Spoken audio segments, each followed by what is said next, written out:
ஹalleluya ஹalleluya ஹalleluya. கர்த்தருடைய பரிசுத்த நாமத்திற்கு மகிமையும் ஸ்தோத்திரம் உண்டாவதாக. நல்லதொரு பரிசுத்த ஆராதனை தேவனாய் கர்த்தர் தாமே எனக்கு உங்களுக்கு கூட கூட்டி கொடுத்து அவருடைய வீட்டிலே அவருடைய ஆலயத்திலே கடந்து வந்து அவரை பணிந்து குளித்து கொள்ள அவருக்கு ஆராதனை செய்ய அவரை பாடி மகிழ தேவனாய் கர்த்தர் தாமே எனக்கு உங்களுக்கு கூட செய்த இந்த மகாபெரிய கிருபை எண்ணி நானும் என் தேவனை மீண்டும் துதிக்கிறேன், சோதரிக்கிறேன். இந்த சமயமானது கர்த்தருடைய வார்த்தைகளை கேட்டு நம்முடைய ஆத்மாவை பலப்படுத்திக் கொள்கிற நேரமும் கேட்டு இதயத்தில் வைத்து வைத்து அதை இணைத்து பார்த்து எண்ணி பார்த்து அதன்படி நம்முடைய ஆத்மாவை நடத்துகிற ஆத்மாவை உட்படுத்துகிற வேலையின் சமயமாக இருக்கிறபடினாலே என்னுடைய ஆண்டவரை நான் சோதரிக்கிறேன். நேற்றைய நாளிலும் நான் தேவ சமூகத்தில் கர்த்தருடைய வார்த்தைக்காக நான் தேவ சமூகத்தில் நாட்காலங்களில் காத்திருந்து இறைவா இன்றைக்கு வருகிறதான மக்களுக்கு கேட்கிறதான மக்களுக்கு ஏன் எனக்கும் கூட நீர் என்ன வார்த்தை வைத்திருக்கிறீர் என்று சொல்லி ஆண்டவரத்தில் நான் கேட்டேன்.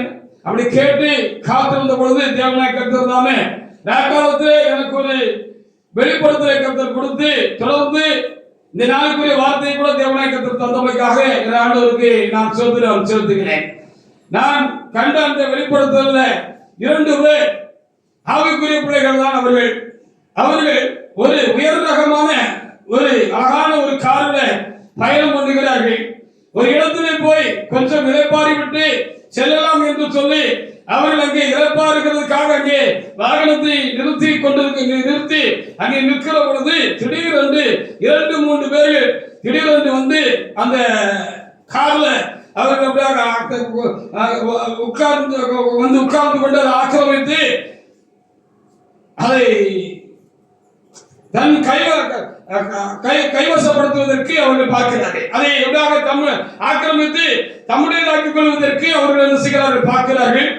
அப்படி பார்த்து அந்த வண்டி அவர்கள் என்ன செய்கிறார்கள் ஸ்டார்ட் பண்ணி வேகமாக ஓட்டுகிறதை நான் பார்க்கிறேன். அப்பொழுது இந்த ஆவிக்குரிய பிள்ளைகள் 2 பேரும் நீங்கள் யார் என்ன என்று வினவி எதற்காக இந்த காரை நீங்கள் இவ்வளவு வேகமாக ஓட்டிக் கொண்டு போகிறீர்கள் என்று கேள்வி கேட்கிற பொழுது இந்த வாகனம் எங்களுக்கு வேண்டும் என்று அவர் ரொம்ப ரப்பர் டைப்பாக என்ன செய்கிறார்கள் அந்த பிள்ளைகளிடத்திலே பேசுகிறார்கள். அதனால் இந்த வாகனத்தை நான் உங்களுக்கு தரமாட்டோம், நாங்கள் என்ன செய்ய போகிறோம் அபகரித்துக் கொள்ள போகிறோம் என்று ரொம்ப கடினமாக மூர்க்கமாக அவர்கள் பேசுகிற பொழுது இந்த 2 தேவனுடைய பிள்ளைகளும் ஆத்திரப்படாதபடிக்கு அவசரப்படாதபடிக்கு அவர்களிடத்தில் சண்டை போடாதபடிக்கு அவர்கள் என்ன செய்கிறார்கள் அவர்களுக்கு எதிர்த்து நிற்காதபடிக்கு. அப்படியா இதை எங்களிடத்துல முதலே சொல்லியிருக்கலாமே, இந்த கார் எங்களுக்கு வேணும் கொஞ்சம் தருவீங்களான்னு சொல்லி நீங்க கேட்டிருந்தீங்கன்னா நாங்க இதை உங்களுக்கு சந்தோஷமா நாங்க கொடுத்திருப்போமே. எதற்கு இவ்வளவு காரியங்கள் நீங்க பண்ணீங்க?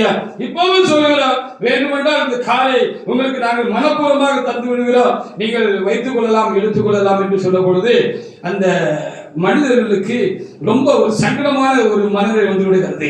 சரி, இவ்வளவு சாப்பிட்டான இவ்வளவு இந்த குலமான மக்களாக இவர்கள் இருந்திருக்கிறார்கள், இவருடைய காலை போய் இவருடைய உடனே போய் நாம் அபகரித்துக் கொள்வதற்கு நாம் இவ்வளவு கீழ்த்தரமாக இவ்வளவு கடுமையாக நாம் அப்படியாக இடத்தில் நடந்து கொண்டோம் என்று சொல்லி அவர்கள் வெட்கப்பட்டு அவர்கள் என்ன செய்கிறார்கள் அமைதியாகி விடுகிறதாக ஒரு காட்சியை தேவனாய் கர்த்தர் எனக்கு தந்தார். அப்படி அந்த காட்சியை தந்த பொழுது ஆண்டவர் என்னோடு கூட பேச என்ன செய்தார் ஆரம்பித்தார். எந்த சூழ்நிலையிலும் தீமையோடு நாம் எதிர்த்து நிற்கவும் கூடாது, தீமைக்கு தீமை செய்யக்கூடாது என்று சொல்லி ஆண்டவர் எனக்கு என்னோடு கூட இடைப்பட்டு பேசின அந்த அன்பின் வார்த்தைகளுக்காக என் ஆண்டவரை நான் சோத்திருக்கிறேன். எந்த ஒரு சூழ்நிலையாக இருக்கட்டும் நாம் ஆவிக்குரியவர்கள் என்று சொல்லிக் கொள்கிறோம், தேவனை அறிந்திருக்கிறோம் என்று சொல்லிக் கொள்கிறோம், நான் கர்த்தருடைய பிள்ளைகளாக இருக்கிறோம் அல்லது என் போன்றவர்கள் தேவனுடைய சமூகத்தில் இருந்து தேவனாய் கர்த்தருக்கு ஆராதனை செய்கிறவர்களாகவும் சபையை நடத்துகிறவர்களாகவும் நடப்பித்துக்காரர்களாக இருக்கிறோம். எந்த ஒரு கடினமான சூழ்நிலை ஆனாலும், எந்த எதிரடியான ஒரு காரியமாக இருந்தாலும், எந்த ஒரு பிரச்சனையான சூழ்நிலை ஆனாலும், யார் நம்மிடம் எதிர்த்து வந்தாலும் எதிர்த்து நின்றாலும் எதிர்த்து பேசினாலும் நாம என்ன செய்யக்கூடாது என்று இந்த வெளிப்படுத்துவதாக கர்த்தர் எனக்கு சொன்ன ஒரு முக்கியமான காரியம் என்ன என்று சொன்னால், நாம் ஒருபோதும் என்ன செய்யக்கூடாது, தீமையோடு எதிர்த்து நிற்க கூடாது, தீமைக்கு தீமை செய்யக்கூடாது. நாம் ஆவிக்குரியவர்கள் என்று சொல்லி கர்த்தர் சொல்லியிருக்கிறார். அதுக்காக இந்த தேவனாகிய கர்த்தருக்கு நான் ஸ்தோத்திரம் செலுத்துகிறேன். அப்படி தொடர்ந்து இந்த வார்த்தை எனக்கு உண்டாகும் பொழுது மத்தேயு புத்தகத்தில் 5ஆம் அதிகாரத்தில் 39வது வசனத்தை தேவனாகிய கர்த்தர் இன்றைக்குரிய வார்த்தையாக தேவனாகிய கர்த்தர் தந்து தொடர்ந்து என்னோடு பேசிக்கொண்டே இருந்தார். நான் கர்த்தரோடு பேசிக்கொண்டே இருந்தேன். கர்த்தரோடு கூட பேசி உறவாடி இந்த வார்த்தை தேவனுடைய சமூகத்திலிருந்து பெற்று அவைகளை ஆயத்தப்படுத்தி இன்றைக்கு உங்களோடு விட கர்த்தருடைய வார்த்தையை பகிர்ந்து கொள்வதற்காக நானும் இப்பொழுது தேவசேனாலயத்தில் வந்து நிற்கிறேன். கர்த்தர் தாமே இன்றைக்கு தந்த இந்த நல்ல வார்த்தைகளை உங்களோடு விட பகிர்ந்து கொள்வதற்கு தொடர்ந்து கர்த்தர் கிருபை செய்வாராக, கர்த்தர் பேசுவாராக. மத்தேயு புத்தகத்தில் 5ஆம் அதிகாரத்தில் 39வது வசனத்தை ஒரு தேவனுடைய பிள்ளை எழுந்து வாசிக்கலாம். நான் உங்களுக்கு சொல்லுகிறேன், தீமையோடு நீங்கள் எதிர்த்து நிற்க வேண்டாம். ஒருவர் உன்னை வலது கன்னத்தில் அறைந்தால் அவன் மறுகணத்தில் திருப்பி கொடு என்று ஆண்டவர் சொல்லிவிட்டு பிரசங்கித்தார் என்று சொல்லிவிட்டு போனார் என்று சொல்லி நம்ம இங்க பார்க்கலாம். ஒருவர் உங்களை வலது கன்னத்தில் அடித்தால் உங்களுக்கு மறுகணத்தையும் நீங்க காண்பீங்க அப்படின்னு அவர் சொல்லப்படுகிறார். நம்மள ஒரு ஆள் வலது கன்னத்தில் அடிக்கணும்னா இடது கை கொண்டுதான் அடிக்க முடியும். அப்படிதானே? இடது கை கொண்டுதான் வலது கன்னத்துல என்ன செய்ய முடியும், நம்மளை அடிக்க முடியும். அன்றைக்கு யூதர்களை ரோம அரசாங்கம் ஆண்டு வந்தது. அப்படி ரோம அரசாங்கம் ஆண்டு வந்த பொழுது ரோம போர் செய்வர்கள் யூதர்களை மரியாதை பண்ணும்படியாக, அவர்களை அவமானப்படுத்தும்படியாக என்ன செய்வார்களா, அவர்கள் இடது கையை கொண்டுட்டு சட்டுன்னு அவங்க கணத்துல அறைவாங்களா. அது அவமானப்படுத்துகிற ஒரு காரியமா இருக்கிறது. அப்படி ஒருவர் உன்னை அவமானப்படுத்தும்படியாக ஏதாவது ஒரு காரியத்தை செய்தாலும் சரி, அவர்கள் ஏதாவது காரியத்தை உனக்குறதுமாய் பேசினாலும் சரி, நீ என்ன செய்யணும், திருப்பி அதே வேகத்துல அதை திருப்பி நீ என்ன செய்யக்கூடாது, அந்த காரியத்தை செய்யவோ பேசவோ கூடாது. பொறுத்துக்கோ, சகிச்சுக்கோ. தேவைப்பட்ட என்ன செய், இந்த அப்பா இந்த வலது கணத்திலே அடி. எனக்கு இடது கைட்டு அடிக்கும் போது அவளை பலியிருந்து சுழியிருந்து உழாது. பாத்தீங்களா? அடி பலியிருந்து உழாது.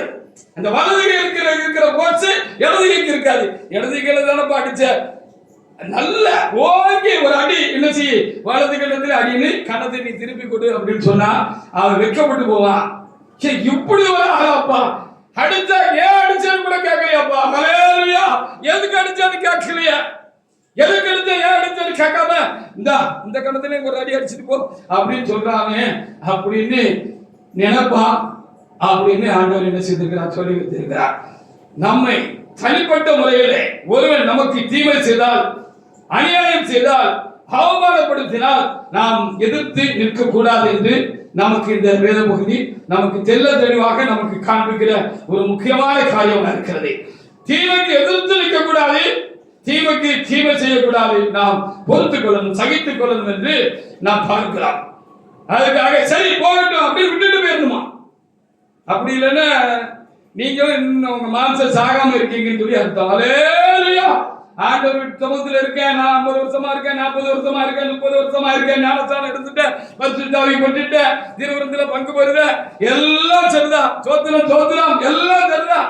ஆனா உங்களுக்கு பலியிருந்து சுழியிருந்து கோபம் வந்து திருப்பி அவங்களை காற்று நீங்க ரொம்ப வேகமா எந்திருக்கிறீங்க அப்படின்னு சொன்னா நீங்க இன்னும் மாம்சத்தில் தான் இருக்கீங்க, ஆவிக்குரியவர்கள் இல்லை அப்படின்னு சொல்லி அர்த்தம். நாம் ஆவிக்குரியவர்களாக என்ன செய்ய வேண்டும், நாம் நடந்து கொள்ள வேண்டும் என்று இந்த வார்த்தை மூலம் கர்த்தர் நமக்கு சொல்லுகிற நல்ல செய்திக்காக நானும் என் ஆண்டவரை நான் சோத்திருக்கிறேன். அப்போஸ்தலர் 8ஆம் அதிகாரத்தில் 32, 33 வசனங்களை வாசிக்கலாம். ஆண்டவர் இந்த உலகத்துல அவர் கடந்து வந்த நாட்களில அவருடைய காரியங்கள் எப்படி இருந்தது என்று சொல்லி இந்த வேத பகுதியில தீர்க்க தரிசனமாக எழுதப்பட்ட காரியங்களை அங்கே நினைவு கூர்ந்தார்கள் என்று சொல்லி நாம் அறியலாம், வாசிக்கலாம். அப்போஸ்தலர் 8, 32, 33 வசனங்களை வாசித்த பொழுது இயேசு கிறிஸ்து இந்த உலகத்தில் வருகிற பொழுது எடுத்தார்.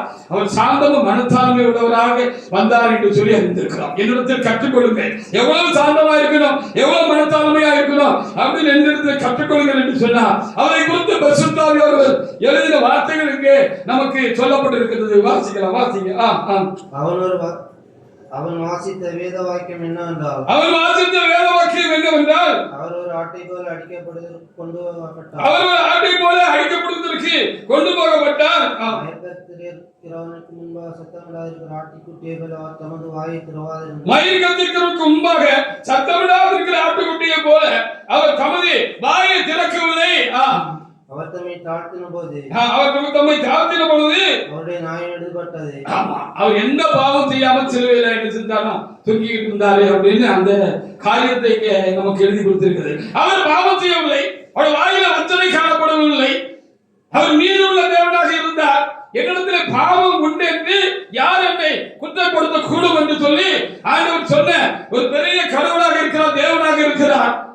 அப்படிப்பட்ட ஆண்டவர் எந்த தப்புமே செய்யாம அவரை பொறாமையினால பிடிச்சு என்ன செஞ்சாங்க, சிலுவையில ஆணியை வச்சு தொங்க விட்டுட்டாங்கன்னு சொல்லி பார்க்கலாம். தொங்க விட்டு இருந்த பொழுது அவர் வாயே திறக்கலையா, எவ்வளவோ அவரை அப்படியாக தூண்டுபடியாக அவருடைய வாயை கிளறுபடியாக என்ன செய்தார்கள், சுற்றி இருந்தான அந்த மனிதர்கள், சிலுவையில் அடைந்த மனிதர்கள் என்ன செய்தார்கள் என்று சொல்லி பார்க்கிற பொழுது அவர் வாயை கிளறிக்கிட்டே இருந்தாங்க, அவர் பொறுமையை சோதிச்சுக்கிட்டே இருந்தாங்க. ஆனாலும் ஆண்டவர் என்ன செய்யல, ரொம்ப ஒரு சாந்தமுள்ள ஒரு மனிதனாக என்ன செய்தார், வாயவே திறக்கல அப்படின்னு சொல்லி நாம் அங்கே என்ன செய்ய முடிகிறது, பார்க்க முடிகிறது. பிதாவுக்கே பொறுத்து கொள்ள முடியல. ஆமா, அதனாலதான் அவர் அங்க பொறுத்து கொள்ள முடியாத இவர் ஆவியில அறிந்ததுனாலதான் ஏதாவது அங்கிருந்து அக்கினி அனுப்பிடக்கூடாது ஆண்டவர் இந்த ஜனங்கள் மேல அப்படின்னு சொல்லி பிதாவானவர் அனுப்பிவிடக் கூடாது என்று சொல்லி அவர் என்ன செஞ்சாரு, டக்குனு ஆண்டவரை பார்த்து சொன்னார், பிதாவே இவர்கள் தெரியாம செய்யறாங்க, அறியாம செய்யறாங்க, இவங்களை மன்னிச்சிருங்கன்னு சொல்ற அளவுக்கு அவர் தீமையை சகித்துக் கொண்டார், பொறுத்து கொண்டார், தீமைக்கு எதிர்த்து நிக்கல, தீமைக்கு தீமை செய்யல, பேசல. ஹல்லேலூயா! அதுதான் இங்க எழுதியிருக்கு. இன்னொரு வசனம் கூட பாருங்க, மத்தேயு 12:19 கூட வாசிங்க. அவர் யாரு கூட இந்த உலகத்துல இருந்த பொழுது அவர் சண்டை போட்டாருன்னு எந்த சாட்சியும் கிடையாது. ஹல்லேலூயா! தேவனுடைய பிள்ளைகளே, நாம் ஆவிக்குரியவர்கள் என்று சொல்லிக் கொள்கிறோம், நாம் என்ன செய்யக்கூடாது, ரட்சிக்கப்பட்டிருக்கோம் சொல்லுகிறோம். எந்த சூழ்நிலையிலும் உள்ளே வெளியும் குடும்பங்களிலும் நாம் சண்டை போடுறவங்களாக என்ன செய்யக்கூடாது, எதிர்த்து நிற்கிறவங்களாக இருக்கக்கூடாது. ஏதாவது ஒண்ணே நமக்கு வலிக்கிற மாதிரி செஞ்சுட்டாங்கன்னா வலியை பொறுத்துக்கிட வேண்டியதா. ஹல்லேலூயா! சின்ன பிள்ளைகள் தான் ஊசி குத்தும் போது ஞான ஒரே கத்துவாங்க, பார்த்திருக்கீங்களா? ஒரு ஸ்டேஜ் வரைக்கும் ஊசிய அங்க நஷ்டமா எடுக்கும் போதே அடிச்சுவாங்க, ஒரே கதறா இருக்கு, கத்துறா இருக்கு, ஓடி கத்துவாங்க. இப்படி கத்துறீங்களா தம்பி மாற? கண்டிப்பா கத்த மாட்டீங்க இல்லையா? ஜென்ரலா அப்படின்னு ஒரு ஊசி போட்டுட்டு தடவனா கூட ஒரு மாதிரி இருக்கும் நமக்கு, அத்தனை வரைக்கும் வலிக்கிற தடவை கூட மாட்டோம், லேசா அப்படி கை வச்சுட்டு ஜென்ரலா நம்ம என்ன செஞ்சிடும், வலியை தாங்கிக்கிட்டு வந்துடும். ஹல்லேலூயா! சரீர வலியை காக்கும் மன வலியை தாக்குகிறது ஒரு கஷ்டமான ஒரு காரியம் தான். இந்த வார்த்தை கூட சொன்னாலும் மனிதன் சரீர வலியை கூட தாங்கிக் கொள்வான், நம் மன வலியை தாங்கிக் கொள்கிறது. ஒருவர் நம்ம வருத்தப்படுத்திட்டாங்க, நம்மளை குத்தி பேசிட்டாங்க, நம்மளுக்கு ஒரு அவமானமான ஒரு காரியத்தை செஞ்சுட்டாங்க அப்படின்னு சொன்னா அதை தாங்கிக்கிறது, பொறுத்துக்கிறது கொஞ்சம் கஷ்டமான காரியங்கள் தான். பல வேளைகளில் தேவனுடைய பிள்ளைகளை நாம என்ன செய்கிறோம், ஏத்து நின்றுறோம், ஏத்து பேசிடுறோம், அவங்களை காட்டணும், ஒன்ன விட நான் என்ன குறைஞ்சாலும் அப்படின்னு காட்டிட்டு வந்துடுறோம். ஆனா அப்படி காட்டக்கூடாதுன்னா கர்த்தர் இன்றைக்கு நமக்கு ஆலோசனை சொல்லுங்க. ஒருவேளை நேற்று வரைக்கும் நீங்க அப்படி இருந்திருக்கலாம், இனி நீங்க அப்படி இருக்கக்கூடாது என்பதற்காக ஆண்டவர் இந்த நல்ல வார்த்தைகளை நமக்கு தருகிறார் என்று எண்ணுகிறேன். மத்தேயு 12:19 ஒரு தேவனுடைய எடுத்து வாசிங்க பாப்போம். வாக்குவாதம் செய்ய மாட்டார், அவர் வாக்குவாதம் செய்ய மாட்டார், கூக்குரலிட மாட்டார், கூக்குரலிட மாட்டார், அவருடைய சத்தத்தை ஒருவன் வீதிகளில் கேட்பதில்லை. ரோட்ல அவர் சத்தத்தை கேட்கறது இல்லை, வீட்டுல கூட கேட்க கூடாது. ஹல்லேலூயா! வீட்டுல கூட கேட்க கூடாது. ஹல்லேலூயா! அவர் வாக்குவாதம் செய்ய மாட்டாருன்னு சொல்லி இருக்குன்னா, சில நேரத்துல பாருங்க வீடுகள்ல சில நேரத்துல அம்மா அப்பா நம்மள சத்தம் போடுவாங்க இல்லையா, இல்லது புருஷனார் மனைவி சத்தம் போடுவாங்க. நம்ம தப்பு பண்ணாத மாதிரி இருக்கும் நமக்கு, ஒருவேளை தப்பே பண்ணி பண்ணியிருக்க மாட்டோம். அப்ப உடனே நம்ம திருப்பி அவங்ககிட்ட வாக்குவாதம் பண்ண மாட்டோம். நான் என்ன பண்ணிட்டேன், நான் என்ன சொல்லிட்டேன், நீ எதுக்கு இப்போ எப்படி எழுதி நிக்க, அப்படி என்ன ஏன் பேசுன, நீ எப்படி பேசலாம், நான் என்ன தப்பு பண்ணேன் அப்படின்னு ஆண்டவர் கேட்கல. நம்மளும் கேட்க கூடாதுங்கிறது இன்னைக்கு செய்தி. ஹல்லேலூயா. பெரியவங்க, மூத்தவங்க, அம்மா அப்பா, எல்லாரும் கணவர், யாரும் நம்மள கடிந்து கொள்றாங்க அப்படின்னா பொதுவா நமக்கு மேல இருக்கிறவங்க, நம்மிடத்துல அன்பு செலுத்துறவங்க, நம்ம மேல அக்கறை உள்ளவங்க நல்லதுக்கு தான் செய்வாங்க அப்படின்னு முதல்ல நம்ம விளங்கிக்கிட்டு எதிர்த்து பேசக்கூடாது அப்படிங்கறதா இந்த இடத்துல ஆண்டவர் சொல்லுகிற செய்தி. வாசிக்கலாம், திரும்ப அந்த வசனத்தை வாசித்து பாருங்க. இப்ப வழங்க உங்களுக்கு வாக்குவாதம் செய்யக்கூடாது. ஹல்லேலூயா. செய்யல அவரு. ஆமா, கூக்குறது கத்தி பேசக்கூடாது. கூக்குறதுன்னா கத்தி பேச, கூவக்கூடாது. அவ்வளவு தூரம் அவர் என்ன செஞ்சாரு இருந்தார். தீமையை எதிர்த்து நிக்கல. அவர் என்ன செய்தார், தீமைக்கு தீமையும் அவர் செய்யல அப்படின்னு சொல்லி சொல்லப்பட்டிருக்கிறது. சர்ச்சில் நம்ம நடத்துல பாஸ்டர்கிட்டையும் நம்ம என்ன செய்யக்கூடாது, சத்தத்தை உயர்த்தி பேசக்கூடாது. ஹல்லேலூயா. நமக்கு நியாயம் பட்டாலும் சரின்னு பட்டாலும் நம்மை நடத்துகிற பரிசுத்தவான்களிடத்துல, தேவனுடைய இடத்துல நம்ம என்ன செய்யக்கூடாது, நம்ம சத்தத்தை உயர்த்தி பேசக்கூடாது. நம்ம கிட்ட நியாயமே இருக்கட்டுமே, அதை சத்தத்தை உயர்த்தி ஒரு சண்டைக்காரர் மாதிரி என்ன செய்யக்கூடாது, பாஸ்டர் கிட்ட நிக்க கூடாது. அது கர்த்தருக்கு பிடிக்காத ஒரு காரியம். ஹல்லேலூயா. நான் நியாயம் இருந்துச்சு அதனாலதான் நான் பேசுறேன் அப்படின்னு நீங்க ஒரு நாள் சொல்லக்கூடாது. அது கர்த்தர் நியாயம்னு ஏற்றுக்கொள்ள மாட்டாரு. அது நியாயமே கிடையாது. ஹல்லேலூயா. அப்படி ஏதாவது ஒரு காரியம் அவர் செய்கிறது உங்களுக்கு முரண்பாடா இருக்கு அப்படின்னா, அல்லது நீங்க ஒரு காரியத்துல நீங்க செய்யறதுதான் சரின்னு உங்களுக்கு ஒரு காரியம் இருக்கு அப்படின்னா அதை மெதுவா நைஸா அதான் அவங்ககிட்ட சொல்லணும். சத்தம் போட்டு பேசக்கூடாது. ஹல்லேலூயா. இந்த வழியுள்ள ஒரு தேவனுடைய பிள்ளை இருக்கிறார், ஒரு விசுவாசி இருக்கிறார். அந்த காலத்துல இருந்து எனக்கு தெரியும். அவரு இப்ப திடீர்னு அது ஞாபகத்துக்கு வருகிறது. பரிசுத்தவான்களிடத்துல பேசுகிறாருந்தா, நான் ஒரு குட்டி விளையாடுறா இருந்த நேரங்கள் உண்டு. உன் குட்டி விளையாடுறா ஒன்னும் பெரிய விளையாடுன்னு சொல்றதுக்கு ஒண்ணும் இல்லை. அப்படி சின்னதா அந்த ஊழியத்துக்கு வந்த காலங்களா இருக்கட்டும், எந்த காலங்களா இருக்கட்டும், அவர் எந்த தேவனுடைய பரிசுத்தத்துல ஊழியக்காரர்களிடத்துல பேசுகிறா இருந்தாலும் என்ன செய்வார் தெரியுமா, ஐயா சோதனையா, ஐயா சோதனையா, நல்லா இருக்கீங்களா ஐயா, ஐயா சோதனை, என்ன வாய், இந்த வாய் எப்படி கொத்திடுவார். பேசி முடிக்கிற வரைக்கும் வாயை திறக்கவே மாட்டார். ஹல்லேலூயா. யாருன்னு உங்களுக்கு தெரியுதா? ஒருவரத்தில் இருக்கிற நல்லதை நம்ம ரொம்ப கவனமா கவனிச்சு அதை பின்பற்றுகிறது தான் நல்ல காரியம். ஹல்லேலூயா. நான் பொதுவாக அதை கவனிப்பேன். பெரியவா இருந்தாலும் நான் கவனிப்பேன், எந்த ஐயாவா இருந்தாலும் கவனிப்பேன், எந்த தேவனுடைய பிள்ளையா இருந்தாலும் நான் ரொம்ப கவனித்து பார்ப்பேன். அப்ப நான் அதை பார்த்த பொழுது அந்த பிரதர் பெரிய பெரிய ஐயாவர்கிட்ட, பெரிய கிட்ட இல்ல, பரிசுத்த பெரிய பரிசுத்தவான்கள் மாத்திரம் இல்ல, எந்த ஒரு சின்ன பரிசுத்தவான்களானாலும் அவர்கிட்ட பேசும்போது இப்படி வாயை அப்படி பொத்திக்கிட்டு தான் பேசுவாங்க. ஹல்லேலூயா. அப்படி ஒரு அப்படிதான் பேசணும் முடிய, நான் சரிதான் அப்படிங்கிறதுக்காக சண்டை மாதம் பண்ணக்கூடாது, பண்ணிக்கிட்டு அதை நியாயப்படுத்தக்கூடாது. ஹல்லேலூயா. அவருடைய சட்டம் வீடுகளில கேட்கப்படவில்லை, சபையில கேட்கக்கூடாது, குடும்பங்களில வீடுகளில என்ன செய்யக்கூடாது, நம்முடைய சட்டம் கேட்கக்கூடாது. அக்கம் பக்கத்தில் உள்ளவர்கள் என்னப்பா என் சபைக்கு போறேன்னு சொன்னா அந்த வீட்டுல ஒரே கூப்பாடா இருக்கு அப்படின்னு நினைக்கிற மாதிரி நம்ம என்ன செய்யக்கூடாது, நடக்கக்கூடாது. இதை பொறுத்து கொள்ளணும் அப்படின்னு சொல்லப்படுகிறது. நல்ல காரியங்களை நாம் கவனிக்க வேண்டும், சபைகளை கவனிக்க வேண்டும், போதகம் பண்ணுகிறது கவனிக்க வேண்டும், நமக்கு முன்னோடிகளாக இருக்கிற ஒருவரை கவனிக்க வேண்டும். நான் வள்ளியூருக்கு ஒரு நேரம் பெரியா வந்திருந்தாங்க. அப்படி பெரியா வந்திருக்கிற பொழுது அங்க ஆராதனைக்கு போயிருந்தேன். ஐயா தான் பெரியாரு, வேற ஒருத்தரும் பெரியார் கிடையாது. அப்படிப்பட்ட சூழ்நிலையில திடீர்னு ஆவியாளர்களுக்கு சொன்னார், நீ தலைமை கவனி அப்படின்னு சொல்லி ஆராதனை நடந்துகிட்டு இருக்கிறது. வல்லமையாக ஆராதனை மிகவும் வல்லமையாக நடந்து கொண்டிருக்கிறது.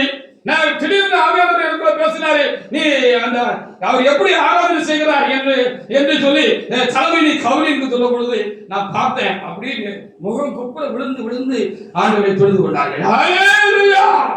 ரொம்ப பெரியாருதான், தேவனுக்கு முன்பாக நம்ம எல்லாரும் சின்னவங்க. அந்த உணர்வு அவங்களுக்குள்ள இருந்துச்சு, அந்த தாழ்மை அவங்களுக்குள்ள இருந்துச்சு. அப்படியே அவங்க அப்படியே ரொம்ப பவ்யமா விழுந்து விழுந்து என்ன செஞ்சாங்க, ஆண்டவரே அப்படி குடிந்து பணிந்து குடிந்து கொடுக்கிறதை கண்டேன். அதுக்காக இந்த வணக்கத்திற்கு நான் நன்றி செலுத்துகிறேன். தேவனுடைய பிள்ளையே, இன்றைக்கு கொடுத்த அந்த வார்த்தைகளுக்கு கொடுத்து கொடுக்க வார்த்தைகளை நீங்க கவனித்து பாருங்க. எந்த சூழ்நிலையிலும் நம்ம என்ன செய்யக்கூடாது, நம்ம தீமைக்கு எதிர்த்து என்ன செய்யக்கூடாது, எங்கேயும் நாம் என்ன செய்யக்கூடாது, நிற்கக்கூடாது என்று கர்த்தர் நமக்கு இன்றைக்கு ஆலோசனை தந்து கொண்டிருக்கிறமைக்காக நான் தேவனாய் கர்த்தருக்கு நன்றி செலுத்துகிறேன். யோவான் 18ஆம் அதிகாரத்திலே 4 முதல் 6 வரைக்குள்ள வசனங்களை வாசித்து பாருங்க. ஆண்டவருக்கு வல்லமை உண்டு, ஆனாலும் அந்த வல்லமையை அவர் பிரயோகிக்கவில்லை, தீமைக்கு எதிர்த்து நிற்கவில்லை. வாசிங்க. இயேசு நமக்கு நேரிட போகிற எல்லாவற்றையும் அறிந்து அவர்களை நோக்கி நீங்கள் யாரை தேடுகிறீர்கள் என்று கேட்டார்.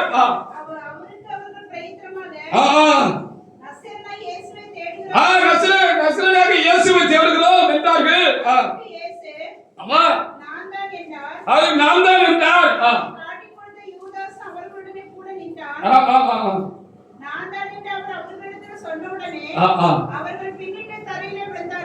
நான் தான் அப்படின்னு தான் ஒரு வார்த்தை சொன்னாரு. அந்த சும்மா தான் சொன்னாரு. நான் தான் என்ன அப்படிலாம் கேட்கல, நான் தான் அப்படின்னு தான் சொன்னாரு. மெதுவா தான் பேசினாரு, ஆண்டவர் சத்தமா பேசல. ஹல்லேலூயா. மிரட்டல. நல்லா தெரியுது இவங்க எதுக்கு வராங்கன்னு தெரியுது. அவளை பிடிச்சிட்டு போறதுக்கு தான் வராங்க, நமக்கு தீமை செய்யறதுக்கு தான் வராங்க அப்படின்னு சொன்ன போதும், என்னப்பா எதுக்குப்பா வந்தீங்க அப்படின்னு சொன்னாங்க. இந்த இயேசுல ஒருத்தர் தேவை வந்தோம் அப்படின்னு சொன்னோன்னே நான் தான் அப்படின்னாங்க. நான் தான் சொன்ன அந்த வார்த்தைக்கு வல்லம் இருந்துச்சு. அவங்க எந்திராங்க, நான் எத்தனை அடி பின்னால தள்ளிட்டு விழுந்தாங்கன்னு தெரியல. ஹல்லேலூயா. அப்போ அவங்களுக்கு தீமை செய்ய அவருக்கு வல்லம் இருந்துச்சானே, நமக்கும் வல்லம் இருந்தா, நமக்கும் அதுக்கு உரிய காரியம்லாம் இருந்தாலும் நம்ம தீமைக்கு தீமை செய்யக்கூடாது, நம்ம பொறுத்து கொள்ளணும். அப்படிங்கிறது தான் நமக்கு இன்றைக்கு கர்த்தர் கொடுக்கிற முக்கியமான வார்த்தையாக. இப்படி நாம் பொறுத்து கொள்கிறோமா, பொறுத்து கொண்டோமா, இனி பொறுத்து கொள்வோமா என்பதுதான் காரியம். குடும்பங்களிலா இருக்கட்டும், வீதிகளிலா இருக்கட்டும், பஸ்ஸுகளிலா இருக்கட்டும், போக்குவரத்துகளா இருக்கட்டும், நம்ம பொறுத்துக்கிடணும். நம்ம பொறுத்துக்கிடணும். யாராவது காலம் முடிச்சுட்டோம்னா பொறுத்துக்கிடணும். அறிவு இருக்காவே காலம் முடிச்சுட்டே எப்படி மூச்சு காலம் கொண்டு அப்படின்னு நம்ம சொல்லிட்டோம்னா நம்ம ஆவிக்குரியவங்க இல்லை. வழங்குதா? ஹல்லேலூயா. அப்பா கடினமா பேசிட்டாரு, அம்மா கடினமா பேசிட்டாங்க, கஷ்டமா இருக்கு, பொறுத்துக்கிடணும். கணவனை யாரும் எதிர்த்து பேசாதீங்க. ஹல்லேலூயா. கணவனை யாரும் எதிர்த்து பேசக்கூடாது, கணவனுக்கு எதிர்த்து நிற்க கூடாது. பக்குவமாக சொல்லலாம், பக்குவமாக சொல்லலாம், எதிர்த்து நிற்க கூடாது என்பதுதான் வேதம் நமக்கு சொல்கிறது. எபேசியர் புத்தகத்துல நாம் அங்கே வாசிக்கிற பொழுது எபேசியர் புத்தகம் அப்படிதான் சொல்கிறது. அவர்கள் பயபக்தியாக நடந்து கொண்டு கீழ்ப்படிந்திருக்கணும், கர்த்தருக்கு கீழ்ப்படுகிறது போல கீழ்ப்படிந்திருக்கணும் தான் சொல்கிறது. புருஷர்களை எதிர்த்து பேசுவது ஆவிக்குரிய ஒரு தன்மை கிடையாது. ஹல்லேலூயா. புருஷங்களை எதிர்த்து பேசக்கூடாது. அதாவது இது தெரியாமல் ஏதோ சொல்லிட்டாங்கிறதுக்காக எதிர்த்து பேசக்கூடாது, புருஷர்களை ஆளக்கூடாது. இதெல்லாம் நீங்க கவனிச்சு வச்சுக்கோங்க. புருஷர்களே ஆளக்கூடாது. பிள்ளைகளே பெற்றோருக்கு கர்த்தருக்கு கீழ்ப்படியுங்கள் அப்படின்னு தான் வேதம் சொல்லுது. கொலோசியர்ல பார்க்கிற பொழுது அது நியாயம் இருக்கு, அதான் நியாயம் அப்படின்னு கர்த்தர் சொல்லியிருக்காரு. அவன் புருஷர்களை ஆளவும் கூடாது, அதிகாரம் பண்ணவும் கூடாது. இப்போ ட்ரெண்ட் என்ன தெரியுமா? இப்போ உள்ள ட்ரெண்ட், டே இங்க வாடா அப்படின்னு கூப்பிடுறதுதான், புருஷனை கூப்பிடுறதுதான் ட்ரெண்ட். இப்போ அதான ட்ரெண்ட். டே அந்த காலத்துல டே அடி இங்க வாடி அப்படின்னு கூப்பிடுற அந்த காலம் போய் டே இங்க வாடா அப்படின்னு கூப்பிடுற காலம் ஆயிட்டு அவன் வந்து பவியமா என்னம்மா சொல்லுமா அப்படின்னு சொல்லிக்கிட்டு இருக்கான். டே தண்ணி கொண்டாடா இந்தாமா குடிமா அப்படின்னு சொல்லிக்கிற காலமா இருக்கிறது. இதெல்லாம் கடைசி நாட்கள்ல உண்டாகிற தேவனுடைய வார்த்தைக்கு விரோதமான காரியம். இப்படி நம்மவர்கள் என்ன செய்யக்கூடாது, இந்த ட்ரெண்டுக்கெல்லாம் நம்ம மாறிடக்கூடாது, ரொம்ப கவனமாக இருக்க வேண்டியது அவசியமா இருக்கிறது. ஹல்லேலூயா. ஆமா, ஒரு இடத்துல நான் கேள்விப்பட்டேன், ரட்சிக்கப்பட்ட பிள்ளைகள் தான் புதுசா கல்யாணம் ஆன உடனே அந்த மகள் என்ன செஞ்சிருக்கிறார், ஏய் வா போ டா அப்படின்னு சொல்லிக்கிட்டே இருந்திருக்கான். கொஞ்ச நாள் ஆச்சு, ஒரு நாள் ஒரு சூழ்நிலை உண்டாச்சு. என்னது, டேய் வா போ அப்படின்னு ஒரு முறைச்சி ஒரு சைகை காட்டி தொலைச்சி அப்படின்னு சொல்லியிருக்காங்க. சரிதான், ஹalleluya. அன்னையோட டேயும் போச்சு, டாவும் போச்சு, வா போகிறது போச்சு. ஹalleluya. இது தேவனுடைய பிரமாணத்துக்கு மாறானது. ஆண்டவரை அப்படி கூப்பிடுவீங்களா? ஆண்டவரை அப்படி கூப்பிடுவீங்களா? நம்ம கூப்பிட முடியாது தானே? ஆண்டவரை அப்படி கூப்பிட முடியாது. எபேசியர் 5ஆம் அதிகாரத்துல 22வது வசனத்தை வாசித்து பாருங்க. மனைவிகளே கர்த்தருக்கு கீழ்ப்படிகிறது போல உங்கள் சொந்த புருஷருக்கு கீழ்ப்படியுங்கள். சொந்த புருஷருக்கு என்ன செய்யுங்க, நீங்க கீழ்ப்படிங்க அப்படின்னு இங்க என்ன செய்கிறது சொல்லப்பட்டிருக்கிறது. கடைசி வார்த்தை கூட வாசிப்பாரு 33. என்ன எழுதிருக்கு? எப்படியும் அவனவன் தன்னிடத்தில் அன்பு கூறுவது போல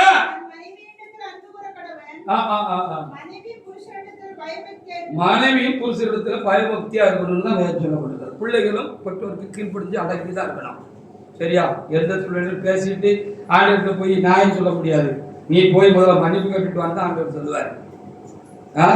இல்ல நீ பேசுறது நியாயம் தானே ஒரு நாள் ஆண்டவர் எழுதி கொடுத்துட்டு அதுக்கு மாறாக என்ன செய்ய மாட்டாரு, சொல்ல மாட்டாரு. ஹல்லேலூயா. அப்ப மனைவியானவர் புருஷனிடத்தில் என்ன செய்யணும்? பயபக்தியா இருக்கணும். ஹல்லேலூயா. ஆண்டவருக்கு எழுந்து நிற்காத போல கணவனுக்கு எழுந்து நிற்காதபடிக்கு எந்த காரியத்திலும் புருஷனுக்கு கீழ்படுத்திதான் இருக்கும். நாங்க எங்க பிள்ளைகளுக்கு ஏதாவது பிரச்சனை வந்தாங்கன்னா அவன் என்ன சொன்னாலும் அதை மாதிரி கேட்டு நடக்கமா அப்படின்னு சொல்லிதான் நாங்க ஆலோசனை சொல்லுறோம். நானா இருக்கட்டும், என்னுடைய துணைவியாக இருக்கட்டும், பொறுத்து போ, அனுசரிச்சு போ, விட்டு கொடுத்து போ, அமைதியா இரு அப்படின்னு தான் சொல்றோம். அதுல நான் இருந்தா கூட நீ எதுக்கு பேசாத அப்படின்னு சொல்லிதான் நாங்க என்ன செய்கிறோம், நாங்க சொல்லுகிறோம். நாம் அப்படித்தான் நாம் என்ன செய்ய நடந்து கொள்ள வேண்டும். மொத்தத்தில் தீமைக்கு எதிர்த்து நிற்க கூடாது, குடும்பத்தில் எதிர்த்து நிற்க கூடாது, சபைக்குள்ள எடுத்து நிற்க கூடாது. ஊருக்குள்ள நம்ம ரொம்ப சாப்பிட்டா ரொம்ப நிதானமா என்ன செய்யணும், நம்ம போகணும்.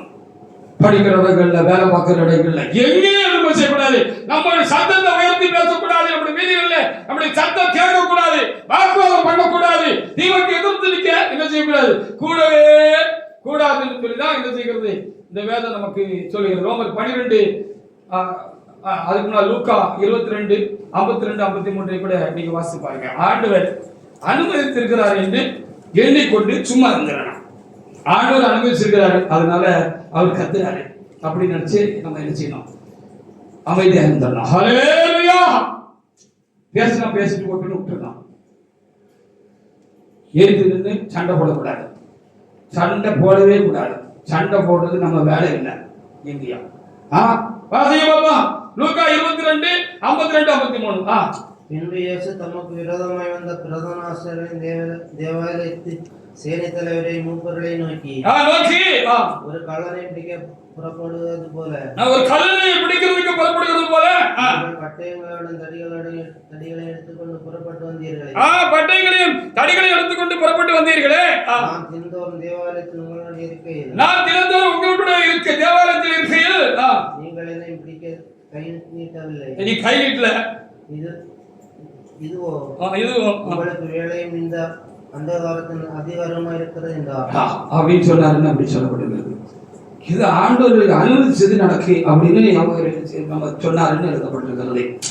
இது அந்த காலத்துடைய வேலையா இருக்கிறது, இருளின் ராஜ்யத்தினுடைய வேலையா இருக்கிறது, இது சாத்தானுடைய வேலையா இருக்கிறது. ஹல்லேலூயா.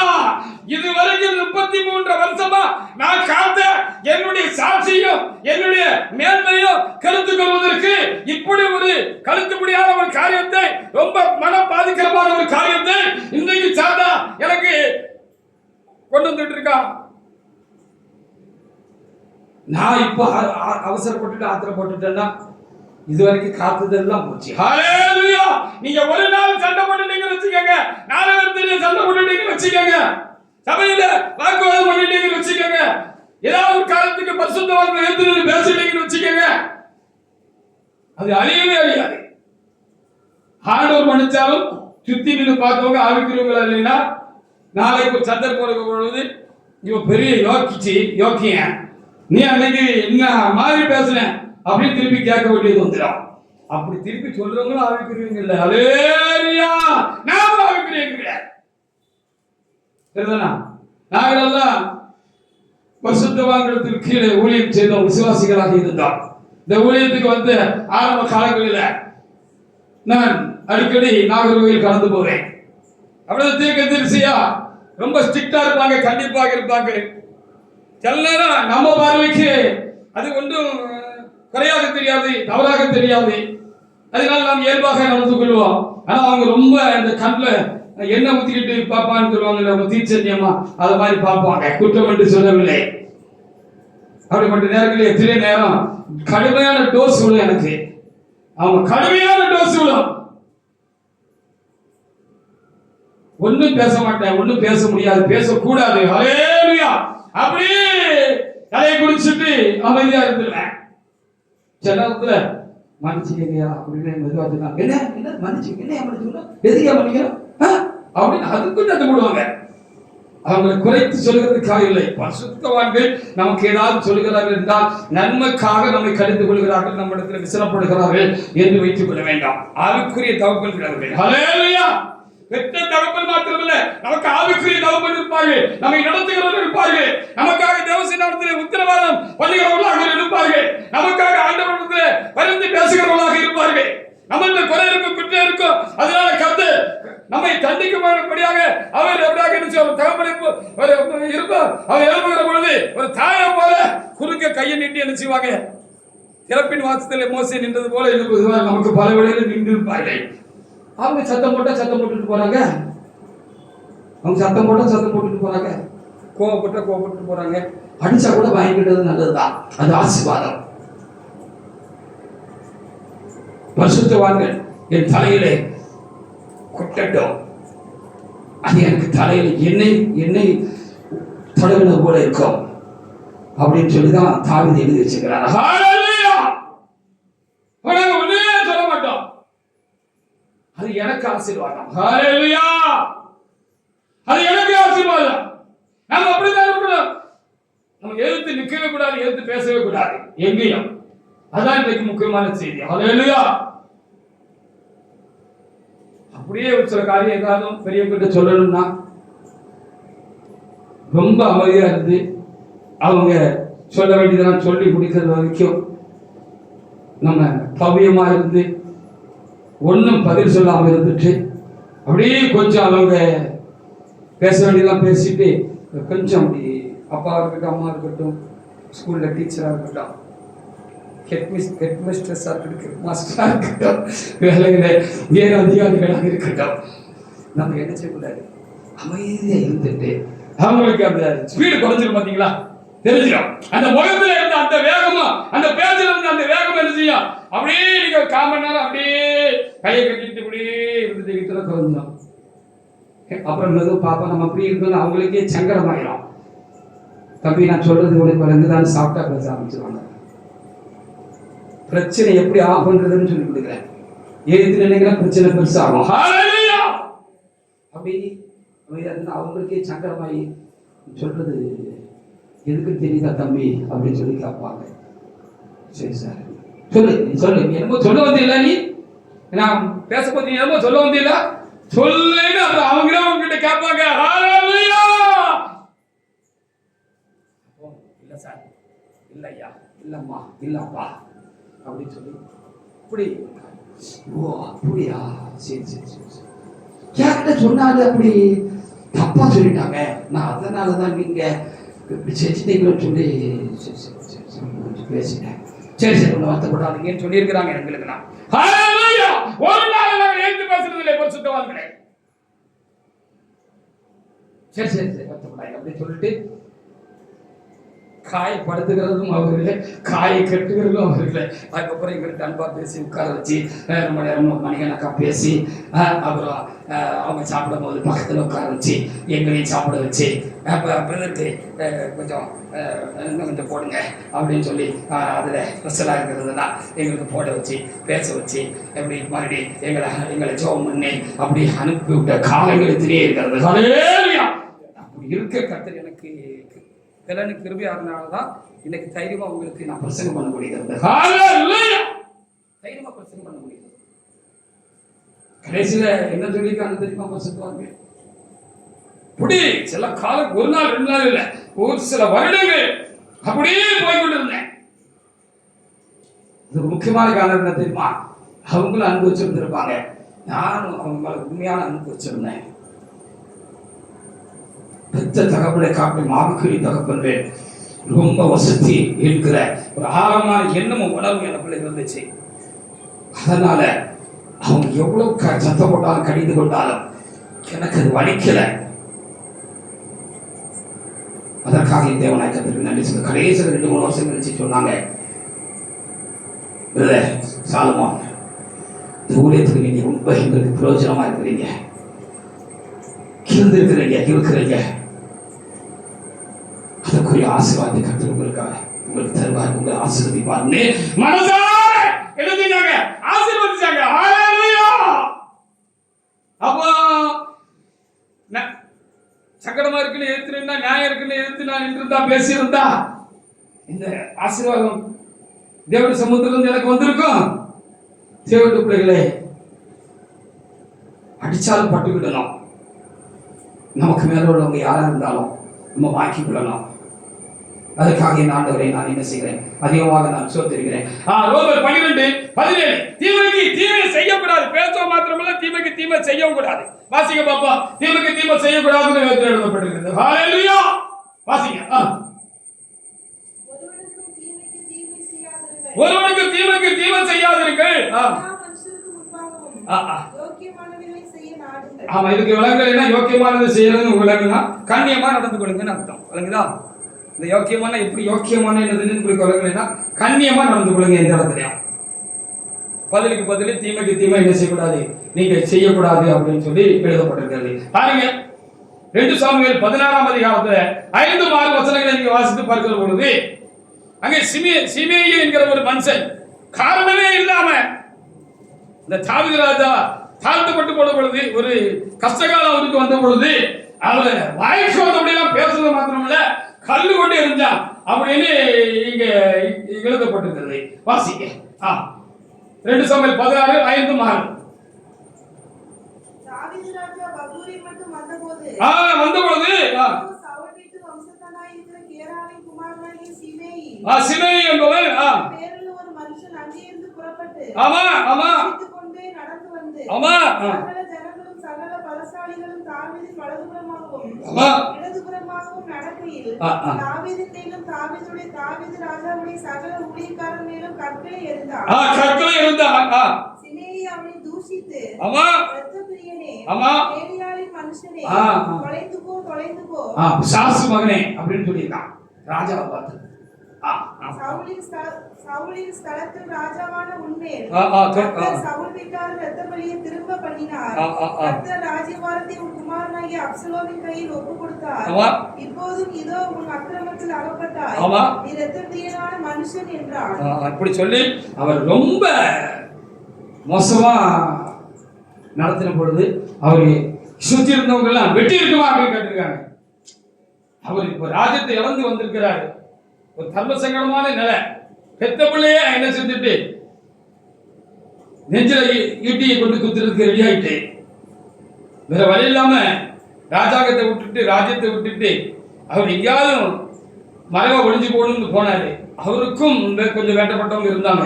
அவங்க எல்லாம் இவருக்கு கூட வந்தாங்க. யோவாப்பு அப்படி கொஞ்சம் நெருக்கமானவங்க எல்லாம் ராஜாவுக்கு பாதுகாவா வந்தாங்க. அவங்க எல்லாம் இவனை வெட்டி இருக்குமா அப்படின்னு சொன்னாங்க. என்ன இந்த செத்த நாய் உங்களை எவ்வளவு மோசமா பேசுறது, வெட்டி இருக்குமா அப்படின்னு சொல்லி கேட்டாங்க. அப்ப தாவீது என்ன சொன்னார்? 9-10 வசனங்கள் எழுதி பாருங்க. அப்பொழுது செரியாவின் குமாரன் அபிசாய் ராஜாவை நோக்கி, அந்த செத்த நாய் ராஜாவை என் ஆண்டவனை தூஷிப்பானே, ஆமா ஆமா, நான் போய் அவன் தலையை வாங்கி போட்டுட்டுமே, ஒரே வெட்டி போட்டுருவேன். அதற்கு ராஜா, செரியாவின் குமாரனே, உங்களுக்கு எனக்கு என்னப்பா, ஒண்ணும் இல்ல. அவன் நல்ல என்னை ஏசட்டும், நல்லா பேசட்டும், நல்லா தூசிக்கட்டும், நல்ல கல்லறியட்டும், நல்ல எனக்கு வலிக்கப்படி அங்கங்க ரத்தமும் வரட்டும்.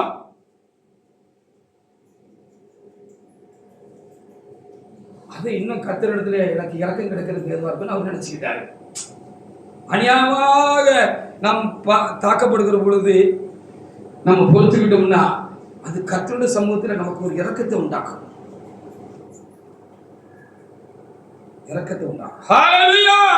அப்போ அவர் என்னை தூசிக்கட்டும். தாவீதை தூசிக்க வேண்டும் என்று கர்த்தர் அவனுக்கு சொன்னார். ஆமா, ஆண்டவர் தான் அவனை அனுப்பி விட்டுருக்கிறாரு. ஆகையால் ஏன் இப்படி செய்கிறாய் என்று கேட்கிறார். ஆண்டவராக என்ன கேட்க முடியும்? ஹalleluya. இப்படி ஒரு சூழ்நிலை அங்கே சொன்னார்களா, இது அந்த காலத்தின் வேலையா இருக்கிறது, அப்படி இருளின் வேலையா இருக்குன்னு சொன்னது போல இங்க அவர் என்ன செஞ்சாரு? அப்படி அவ்வளவு பெரிய ராஜா அப்படியே கல்லறியும் சொல்லடியும் வாங்கிட்டு அவரு போனார். காலில் செருப்பு கூட போட்டு வரலையா, அந்த அளவுக்கு பதஷ்டமான ஒரு சூழ்நிலை. கொஞ்சம் தாமதித்தனாலும் அப்சலோம் கிட்ட மாட்டிக்கிடுவோங்கிற சூழ்நிலை. காலில் செருப்பு கூட போடலையா. அவசரம்னா நம்ம அப்படித்தானே சில நேரத்தை செருப்பு கூட போடாம போடுவோம், பார்த்துருக்கிறீங்களா? ஒரு காரியத்துக்கு அவர் செருப்பு கூட போடல, அப்படி முகத்தை மூடிட்டு தேம்பி தேம்பி ராஜா அந்த கம்பீரமான அந்த தேவட்ட மனுஷன் என்ன செஞ்சாராம்? இன்னைக்கு நமக்கு கலந்துகிற வார்த்தையின்படி அவர் என்ன செய்யல? தீமைக்கு அவர் என்ன செய்யல? எதிர்த்து நிக்கல அப்படின்னு வேதம் சொல்லுகிறது. நம்ம வாக்குவாதம் பண்ணக்கூடாது. மொத்தம் 5:40-41 வாசிங்க. அதுக்கு பதிலாக என்ன செய்யணும் தெரியுமா?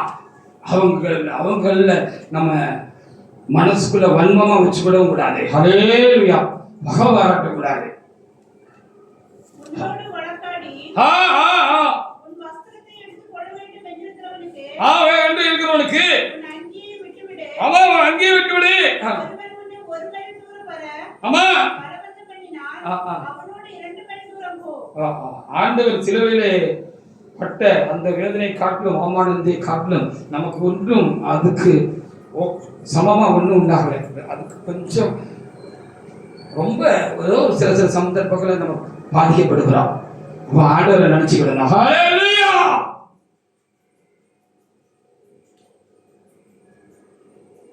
யோபு குற்றமற்ற தேவனுடைய மனுஷனா இருந்தார். ஆண்டவரே அவரை பார்த்து மெச்சிக்கிட்டாருன்னு வேதத்துல பார்க்கிறோம். யோபு புத்தகத்துல இந்த யோபை போல உத்தமன் சன்மார்க்கனும் பொல்லாப்புக்கு பயந்து விலகுற ஒரு மனுஷன் உண்டா அப்படின்னு ஆண்டவரே மெச்சிக்கிட்டாருன்னு பார்க்கிறான். சாத்தான் தீ மெச்சிக்கிட்டான். அவர் கடைசியில் என்ன சொன்னார் தெரியுமா? கர்த்தர் கொடுத்தார், கர்த்தர் எடுத்தார், கர்த்தருக்கு சோத்திரம் அப்படின்னு சொன்னாரு. அவரது எவ்வளவோ நல்ல காரியங்களை நம்ம பெற்றிருக்கிறோம். ஒரு சின்ன தீமை நம்ம பெற்றுக்கொள்ள கூடாதா அப்படின்னு அவர் தன்னை அப்படி ஸ்டடி பண்ணிக்கிட்டார். நம்மவர்களிடம், நம்மை பெற்றவர்களிடம், நம்மை நடத்துகிறவர்களிடம், நாம் இந்த நிலைக்கு உயர்வதற்கு காரணமாக இருந்தவர்களிடம் நமக்கு எவ்வளவோ நல்லது செய்திருப்பார்கள் அல்லவா? அப்படியான நாம் என்ன செய்ய வேண்டும்? இத்தனையோ அந்த யோபு சொல்றது போல நன்மை பெற்றுக்கொள்ள நாம் ஏன் தீமையை சகிக்கக்கூடாது? அவர் ஒரு காரியம் நமக்கு பண்ணிட்டாங்கன்னா நம்ம அதை ஏன் சகிச்சு கொள்ளக்கூடாது என்பதுதான் ரொம்ப ஒரு காரியமாக இருக்கிறது. தேவனுடைய பிள்ளையே, தீமைக்கு எதிர்த்து நிற்கவே கூடாது. தீமைக்கு தீமையை நிறுத்தக்கூடாது, செய்யவே கூடாது. நம்ம அமைதியா இருந்துட்டோம்னா கர்த்தர் எல்லாத்தையும் பார்த்துட்டு இருக்கிறாரு. அது நமக்கு ஆசீர்வாதமா முடிச்சிடும். ஈசாக்கு துறவிட்டினார், அமெரிக்கர் அவர்கிட்ட வாக்குவாதம் பண்ணாங்கன்னா அப்படியே விட்டுட்டு போயிட்டார். இவர் தோண்டினா எவ்வளவு சிரமப்பட்டு தோண்டி இருப்பாரு. ஒரு கிணறு தோண்டனா எவ்வளவு பெரிய செலவா இருக்கு, எவ்வளவு கஷ்டப்பட்டு திறவு தோண்டி இருப்பாங்க. அதெல்லாம் தோன்றினாரு. கடத்துல அங்கிருந்த அந்த அமெரிக்கர் அது எங்களுக்கு இதுன்னு சொல்லி வாக்குவாதம் பண்ண போது சண்டை போடல, சரிப்பா வச்சுக்கொண்டு போயிட்டார். 2வது ஒண்ணு இருந்துச்சு, சரிப்பா வச்சுக்கிட்டோன்னு போயிட்டாரு. ஆனா ஆண்டவர் அவரை ஆசீர்வதித்ததாக ஆதியாகமம் 26:12 என்ன செய்யப்பட்டிருக்கிறது? நாம் அமைதியா இருந்து விட்டோம்னா கர்த்தர் பார்த்துக் கொள்வார். ஹல்லேலூயா. அது நமக்கு ஆசீர்வாதமாக முடிந்துவிடும். நாம் ஆசீர்வதிக்கப்படுவோம். ஹல்லேலூயா. பதில் செஞ்சுட்டீங்கன்னா ஆண்டவர் சமூகத்துல நீங்க போக முடியாது. 2 பேரும் சண்டை போட்டுட்டு, அண்ணன் தம்பி சண்டை போட்டுட்டு, உங்களுக்கு இல்ல சபையில் அண்ணன் தம்பியா இருக்கிற நம்ம சண்டை போட்டுட்டு, நீங்களும் சண்டை போடக்கூடாதுதான். அம்மா கிட்ட போனா, இல்ல பாஸ்டர்கிட்ட போனா, இல்ல ஆண்டவர்கிட்ட போனா அமைதியா கேட்டுட்டு, நீ தான் பதிலுக்கு ஒருத்தர் செஞ்சுட்டு இல்ல பரிகாரிட்ட வந்த 2 பேரும் குற்றவாளி தான் அப்படின்னு சொல்லி அம்மா சமத்தியா அல்லது அப்பா செமத்தியா முதுகுல டம்முன்னு 4 குடு கொடுத்து ஒழுங்கா இருந்த பார்த்துக்கோங்க. அன்பா ஐக்கியமா இருக்க பார்க்க சொன்ன மாதிரி 2 பேருக்கும் தப்புன்னு அடிவிடும். ஹல்லேலூயா. அப்ப பொறுத்துக்கிட்டோம்னா அது நமக்கு ஆசீர்வாதம் ஆகிவிடும். ஹல்லேலூயா. நம்ம பொறுத்துக்கிட்டோம், அது ஆசீர்வாதம் ஆயிட்டு. வாசிங்க பாப்போம். இப்போ ஈசாக்கு அந்த தேசத்திலே விதைத்தான். ஆசீர்வதித்த நாள். ஆமா. அந்த வருஷத்திலே 100 மடங்கு பலன் அடைந்தான். 1 கொரிந்தியர் 6:8 வரைக்கும் வாசிங்க. அதுவும் தேவனுடைய பிள்ளைகளாய் சபையாராய் இருக்கிற நாம், தேவனுடைய மனுஷர்களாய் பரிசுத்தவான்களாய் உங்களை நடத்துகிறவர்களாய் இருக்கிற நான் ரொம்ப கவனமா இருக்க வேண்டும். நம்ம ஒருவருக்கு ஒருவர் என்ன செய்யக்கூடாது, சண்டை போடவே கூடாது. ஹல்லேலூயா. நீங்க ஒரு அநியாயம் செஞ்சா நான் சகித்துக்கிடணும். உங்களுக்குள்ள ஒருவருக்கு ஒருவர் அநியாயம் செய்தா நீங்க சகித்து விடணும். அது அப்படி நீங்க அதுக்கு நீங்க எழுப்புனீங்கன்னா அது எந்த வகையில ஆண்டவர் சமூகத்தில் என்ன சொல்லப்பட்டிருக்கோ அது அநியாயம் சொல்லப்பட்டிருக்கு. நியாயம் இருந்தாலும் கேட்க கூடாதியா. நம்ம ஒருத்தருக்கு ஒருத்தர் வாக்குவாதம் பண்ணுகிறது அது தேவனுக்கு பிரியமில்லாத காரியம். நியாயம் இருந்தாலும் பேசாத. நியாயம் இருந்தால் நீ பேசினா அது அநியாயம். தேவனுடைய சமூகத்தில் நான் சொல்லல, பவுல் அப்போஸ்தலர் சொல்லி வைத்திருக்கிறார். வாசித்து பாருங்க பாப்பா. சகோதரனுடைய சகோதரன் வழக்காடுகிறான். அவிசுவாசிகளுக்கு முன்பாகவும் அப்படி செய்கிறான். வழக்காடுகிறது எவ்விதத்திலும் குற்றமாய் இருக்கிறது. இப்ப நீ ஆராதனை முடிஞ்சு வெளியில நிற்கும் போது ஏதாவது ஒரு ஆள் ஏதோ ஒன்று கேலியாவை கிண்டலா சொல்லிட்டாங்க, அது ஒன்று சுருக்குன்னு சொல்லிட்டுன்னா ஓ ஹாக்குன்னு ஒரு சட்டம் போட்டீங்கன்னா அது ஏற்ற வீட்டில் அந்த பக்கத்து வீட்டில் இருக்கணும் அப்படியே காமெடி அடி பார்ப்பாங்க. என்னது போகும்போது என்ன செஞ்சுட்டு தான் போனாங்க, இப்போ என்ன அடி வச்சுட்டு இருக்காங்க. இந்த ஊரில் அப்படிதான் சொல்லுவாங்க, 2 பேரும் அடி வைக்கான், ஒரே சபைக்கு தான் போகிறான் அடி வைக்கான் அப்படின்னு சொல்லுவாங்கல்ல. இது ரொம்ப தப்பான காரியம். வாசிங்க. அப்படி செய்கிறதை விட அநியாயத்தை சகித்துக் கொள்வதில்லை, என் நஷ்டத்தை பொறுத்துக் கொள்வதும் இல்லை. அநியாயத்தை சகித்துக் கொள்ளுங்க, நஷ்டத்தை பொறுத்துக் கொள்ளணும். நியாயம் பேசக்கூடாது. ஹல்லேலூயா. அதைத்தான் நாங்க 12 வருஷத்துக்கு முன்னால சொன்னோம்.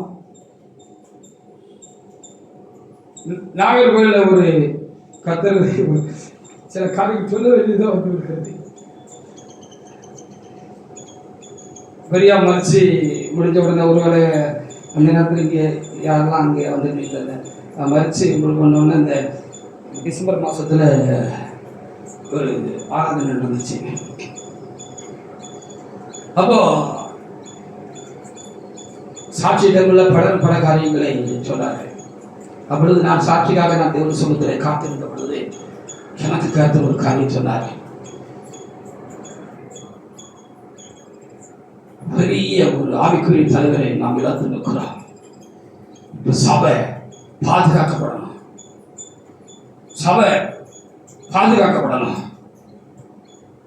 அதுக்கு இப்ப நம்ம செய்ய வேண்டியது என்ன அப்படின்னு சொல்லி பார்த்தா, ஒரு இணக்கமுள்ள மனநிலை உள்ளவர்களாக ஒருவரோடு ஒருவர் என்ன செய்யணும், இணங்கி நம்ம போகணும். ஆவியானவர் இணக்கமுள்ள ஆவியானவர் அப்படின்னு நான் சாட்சி சொன்னேன். இப்போ கரெக்டா அதை எனக்கு பின் பண்ணி காட்டுகிறார், பிரிச்சு சொல்லுகிறார். ஹல்லேலூயா. ஒரு பெரிய ஆவிக்குரிய தலைவரை நம்ம இழந்து நிற்கிறோம். இப்போ அந்த சபை பாதுகாக்கப்பட வேண்டும், அது முழுசா பாதுகாக்கப்படணும். அதுல உடை வந்துடக்கூடாது, அதுல எந்த ஒரு பாதிப்பு இந்த சபைக்கு வந்துவிடக்கூடாது. அப்ப நம்ம என்ன செய்யணும், பெரியவங்க இருந்து சின்னவங்க வரைக்கும் எல்லாரும் என்ன செய்யணும், நம்ம ஒருவருக்கு ஒருவர் இறங்கி ஒத்து போனோம். அந்த இப்படி இலக்கமுள்ள ஒரு ஆவியானவர் நமக்குள்ள என்ன செய்யணும், கிரியை செய்யணும், விட்டு கொடுத்து போனோம் அப்படின்னு சொல்லி எனக்கு சாட்சி பகிர்ந்தா. ஹல்லேலூயா. அந்த கேசட் இருந்தா போட்டு பார்க்க சொல்லுங்க.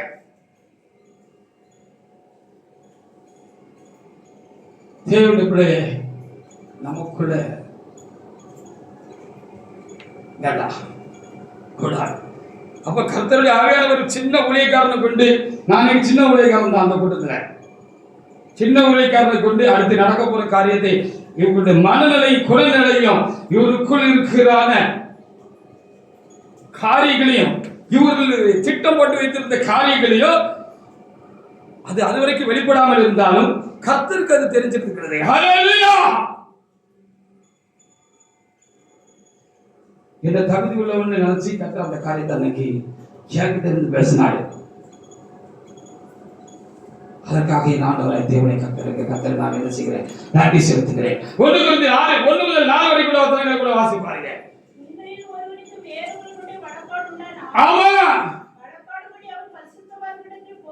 ஆமா, எது பிரச்சனைனா அமைதியா உட்கார்ந்து தேவனுடைய மனுஷர்கள்ட்ட நியாயாதிபதிகள்ட்ட என்ன செய்யுங்க, நீதி உள்ளவங்கள்ட்ட உங்க வழக்கை கொண்டு போடுங்க. அவங்க என்ன செய்ய மாட்டாங்க, ஆளு கண்டு ஆளு பேச மாட்டாங்க, பெரியவனுக்கு ஒண்ணு எளியவனுக்கு ஒண்ணு செய்ய மாட்டாங்க.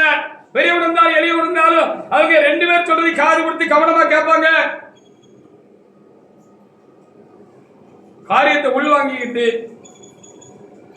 அதுல என்ன காரியமோ அது நியாயமா அந்த காரியத்தை பேசி முடிப்பாங்க. எல்லாத்துக்கும் மேலாக பேசி பிரச்சனையை தீர்த்துருவாங்க. இதான் ஊழியக்காரங்க வேலை. உங்களுக்கு விளங்குதான், வந்து பேசி பிரச்சனையை தீர்த்துருவாங்க, சமாதானம் ஆயிடும். ஹல்லேலூயா. வாசிமா. ஆமா, கோர்ட்டுக்கும் போலீஸ் ஸ்டேஷனுக்கு போயிட்டு அது பரிசுத்த ஆவியானவர் சொன்னாருன்னு பொய் சொல்லாதீங்க. பரிசுத்த ஆவியானவர் சொன்னாருன்னு பொய் சொல்லாதீங்க. பரிசுத்த ஆவியானவர் கோர்ட்டுக்கு இதுக்கு போய் காணிக்கை காசை கொண்டு போய் அங்க அள்ளி கொடுத்து எத்தனை ஏழை எளிய மக்கள் அந்த ஏழை விதவையை போல ஜீவனத்துக்கு உண்டாவதெல்லாம் போட்டு விட்டார்கள் என்று சொல்றது போல கொடுத்து அந்த காணிக்கை எல்லாம் கொண்டு போய் கரியாக்கிட்டு ஒருவருக்கு எதிர்த்து நின்றுட்டு கேஸ் போட்டுட்டு அப்படி சொல்லக்கூடாது. வாசிக்க. ஆமா ஆமா, ஒண்ணும் இல்லப்பா, ஒண்ணுமே இல்லை அப்படிதான் சொல்லணும். ஏ வா வா வா வா, என்ன சத்தம், வா வா வா வா, உட்காரு, நீ உட்காரு, நீ உட்காரு, என்ன அது, ஒண்ணு இல்லப்பா, ஒண்ணு இல்லை, ஒண்ணு இல்லை, பொறுமையா இருப்பா, பொறுமையா சொல்லுப்பா, பொறுமையா இருப்பா அப்படி கேட்டு அதை சரி பண்ணி விடுங்க. இது 4 சோத்துக்குள்ள சரி பண்ண வேண்டிய காரியம். ஹல்லேலூயா. எனக்கு தெரிஞ்சது பரிசுத்தவான்களுக்கு ஒரு பிரச்சனைனா விசுவாசிக்கு கூட தெரியக்கூடாது. தெரியாம காது வச்சது போல பேசி முடிச்சிடலாம். காது வச்சது போல என்ன செஞ்சிடலாம், பேசி முடிச்சு. விசுவாசி கூட தெரிய வேண்டியது விஷயம் இல்லை. அம்மைக்கு அப்பைக்கும் பிரச்சனைனா பிள்ளைகளுக்கு கூட தெரியாம அதை சரி பண்ணிக்கிறது தான் ரொம்ப சரியான காரியம். வாசிமா. ஆமா, தேவதூர்ல அந்த கால செங்கலினால ஆண்டு கட்டி வச்சிருக்கிறான், நியாய தீர்ப்பு நாளை கேட்டுட்டு அதை தீர்க்கிறதுக்கு என்னையும் உங்களையும் கர்த்தர் என்ன செஞ்சிருக்கிறாராம், ரட்சித்து வச்சிருக்கிறாருன்னு சொல்லப்படுது. ஹல்லேலூயா. நீங்க இங்க செய்யக்கூடாத வேலையை செஞ்சுட்டீங்கன்னு வச்சுக்கோங்களேன், அடி வச்சுக்கிட்டீங்கன்னு வைங்களேன், அசிங்கப்படுத்திட்டீங்கன்னு வைங்களேன், அசிங்கப்பட்டுட்டு வைங்களேன், சரி ஆண்டவர் மன்னிச்சுட்டாருன்னு வைங்களேன், மன்னிச்சிருவாரு. ஆண்டவர் ரொம்ப இரக்கமுள்ளவர், மன்னிச்சிருவாரு. நாளைக்கு நான் நியாயம் தீர்க்கிற ஆசனத்தில் உட்கார்ந்து 2 பிரச்சனையை நான் நியாயம் தீர்க்க முடியுமா? 2 சகோதரன் சண்டை போட்டுட்டு வந்தால அதுல நியாயம் தீர்க்க முடியுமா? நீ பொறுமையா என்ன, நான் பார்த்துக்கிட்டே இருக்கேன், நீ பேசிக்கிட்டே இருக்க, பொறுமையா அப்படின்னா சாத்தா சொல்லுவான் அவன் காதுல, அன்னைக்கு என்ன வந்துச்சு பாத்தியா, என்ன குதிச்சாரு இந்த பாஸ்டர், என்ன பேச்சு பேசினாரு இந்த பாஸ்டர், அட போங்கய்யா, நீங்க அன்னைக்கு குதி எங்களுக்கு தெரியும்ல, நீங்க நியாயம் தீர்க்கிறதுக்கு நீங்க உங்களுக்கு என்ன நியாயம் இருக்கு, அட போங்கய்யா அப்படின்னு சொல்லிட்டு என்ன செஞ்சுருவான், கோபத்துல எந்திரிச்சு போயிடுவான். சபையை நீங்கள் கர்த்தருக்குள் கண்காணித்து வழி நடத்தி உங்களால் கூடவே கூடவே கூடவே கூடவே கூடாது என்று நாங்கள் சொல்கிறோம். ஹல்லேலூயா. சபையை நடத்தியே கொண்டு போக முடியாது. நீங்க சபையை எப்படி கட்டுவீங்க?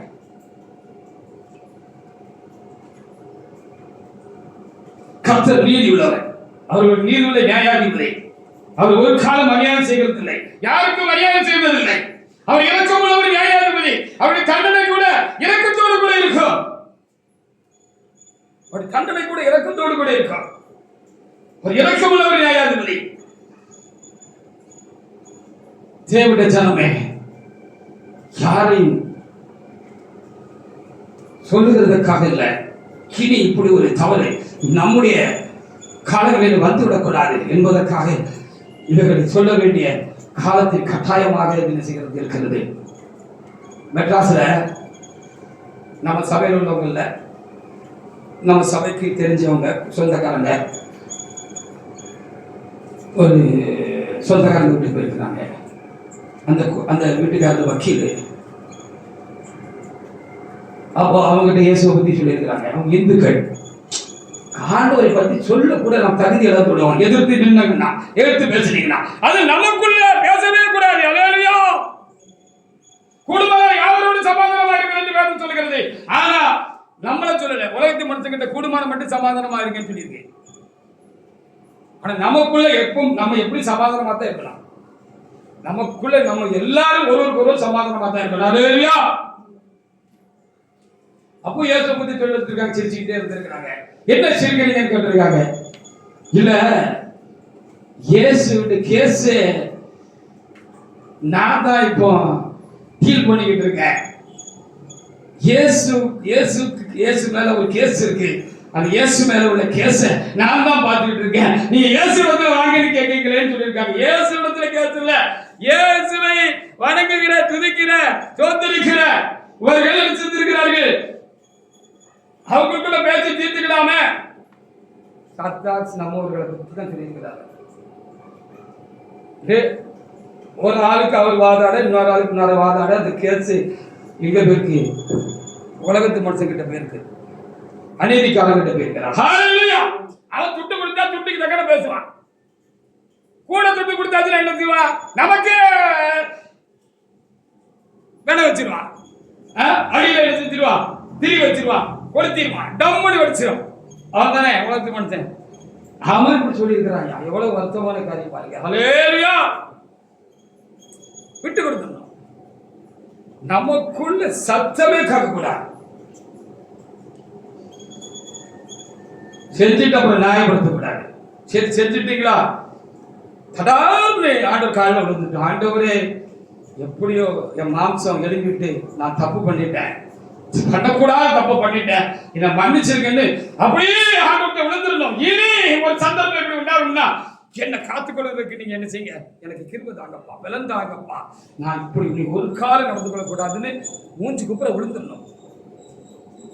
அழணும். அதுக்காக பல இரவுகள் அழணும், பல பகைகள் அழகணும், நம்ம தப்ப நினைச்சு நினைச்சு அழணும்.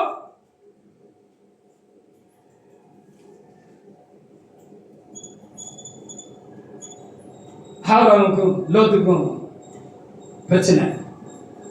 அவர் மந்திரிக்கும் வாக்குவாதம் உண்டாயிட்டு. ஆபிரகாம் வந்தார், என்னப்பா லோத்துன்னு கேட்டார். காரியத்தை சொன்ன உடனே, சரிப்பா உனக்கு எது நல்லது படுதோ நீ அப்படி செய். நீ வலதுபுறம் போனா நான் இடதுபுறம் போறேன், நீ தெற்க போனா நான் வடக்க போறேன், நீ கிழக்க போனா நான் மேற்க போறேன்னு சொல்லி அவர் என்ன செஞ்சார்? லோத்து அந்த ஆடு மாடுகளுக்கு தேவையா இருக்க நல்ல தண்ணி நிறைஞ்ச இடம், நீர்வளம் பொருந்திய பகுதியை பார்த்து, செழிப்பான பகுதியை பார்த்து நான் எப்படி போறேன் போன்னு சொல்லிட்டாரு. ஒரு வார்த்தை என்ன செய்யற அவரு சொல்லல. அவரு தான் நம்ம வேதத்துல வாசிக்கிறோம்.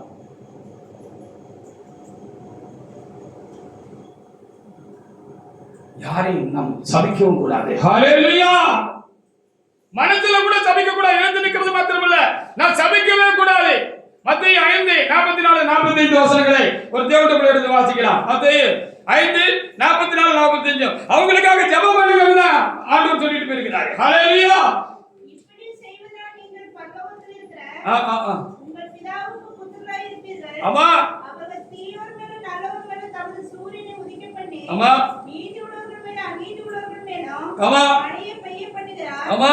உங்களை சிநேகிக்கிறவர்களை நீங்கள் சிநேகிப்பீர்களானால் ஆமா உங்களுக்கு பலன் என்ன? ஆமா.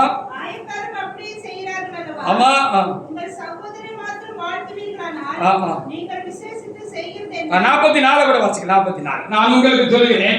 உங்களுக்கு சொல்லுகிறேன் உங்கள் சத்துருக்களை சிநேகியுங்கள். ஆமா உங்களை சபிக்கிறவர்களை ஆசீர்வதியுங்கள். ஆமா உங்களை பகைக்கிறவர்களுக்கு நன்மை செய்யுங்கள். உங்களை நிந்திக்கிறவர்களுக்காகவும் உங்களை துன்பப்படுத்துகிறவர்களுக்காகவும் ஜெபம் பண்ணுங்கள். ஹல்லேலூயா.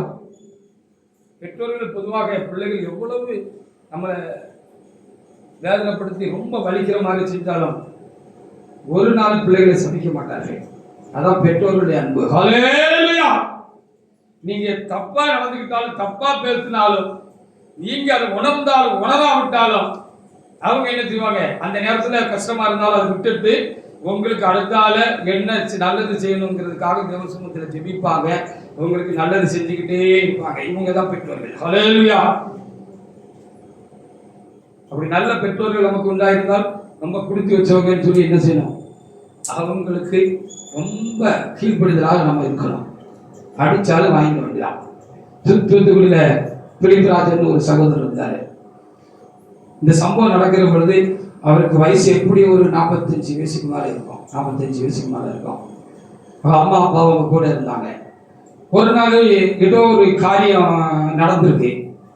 அப்போ அம்மா என்ன செஞ்சுட்டு வயசு எத்தனை 45-50 வயசு இருக்கும்.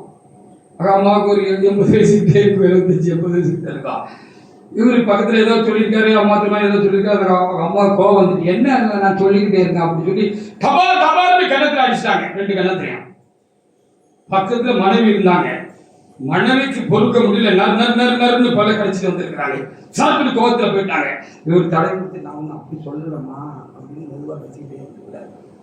சொல்லிட்டு ரூம்குள்ள போயிருக்கிறாரு. பண்காட்டி நரன்னு பல்ல கடிச்சு ஏன்னா புருஷன் நம்ம முன்னாலே அடிச்சிட்டாங்களே அம்மா அப்படி சொல்லிருக்காரு. என்ன அம்மா அப்படி அவ்வளவு வயசாகி போச்சு, ஒரு பிள்ளைகளே தலை நிமிர்ந்த பிள்ளைகள் இருக்கு, உங்க முன்னாலே வச்சு எல்லாரும் நினைச்சு பிடிச்சிருந்தாங்க. சும்மா எங்க அம்மா தான் நினைச்சாங்க, எப்பனாதான் அவங்களுக்கு நான் பிள்ளை தான் சொல்லியிருக்காங்க. இதான் கண்ணியம். சரிதானே சரிதானே.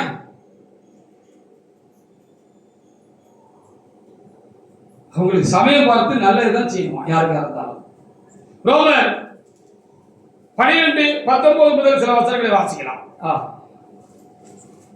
நம்ம நல்லதே செய்யணும், நல்லதே நடக்கும். நல்லதே செய்யணும், நல்லதே நடக்கும். வாசி. பிரியமானவர்களே, பழிவாங்குதல் எனக்குரியது. 11 செய்யாதீங்க, தீமைக்கு தீமை செய்யாதீங்க. என்ன செய்யணும்? நானே பதில் செய்வேன் என்று கர்த்தர் சொல்லுகிறார் என்று எழுதியிருக்கிறபடினால் நீங்கள் பழிவாங்காமல் ஆண்டவருக்கு விட்டுங்க. வாசிங்க அடுத்து 2 வசனங்கள். ஆமா ஆமா ஆமா ஆமா. அவனுக்கு ஏண்டா இந்த மனுஷனுக்கு நமக்கு தப்பு பண்ணணும்னு அவனுக்கு சுற்றுமா. நீ நல்லது செஞ்சா தீமை செய்யறதுக்கு பேர் நன்மை செஞ்சா அவன் தலையில தீய போட்ட மாதிரி அவனுக்கு ரொம்ப கஷ்டமாயிரும். திருப்பி என்ன செய்வான், அவன் உனக்கு ரொம்ப சிநேகிதனாயிடுவான். ஹல்லேலூயா. ஒரு வழி கர்த்தருக்கு பிரியமா இருந்தா ஒரு சத்ருவும் உன்னோடு கூட என்ன செய்வான், சிநேகமாவான் தான் வேதத்துல சொல்லியிருக்கிறது. நண்பனாயிவான் தான் சொல்லியிருக்கிறது.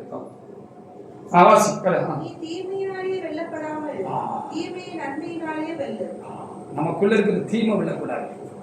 அந்த தீமை நமக்குள்ள இருக்கிற நல்ல காரியத்தினால வென்றலாம் அப்படின்னு சொல்லிதான் நமக்கு என்ன செய்யப்பட்டிருக்கிறது, இன்றைக்கு நமக்கு ஆலோசனை சொல்லப்பட்டிருக்கிறது. நல்லதே செய்தால் நல்லதே நடக்கும். இந்த வார்த்தையை வாசித்து முடிக்கலாம். 1 பேதுரு 3:13. 1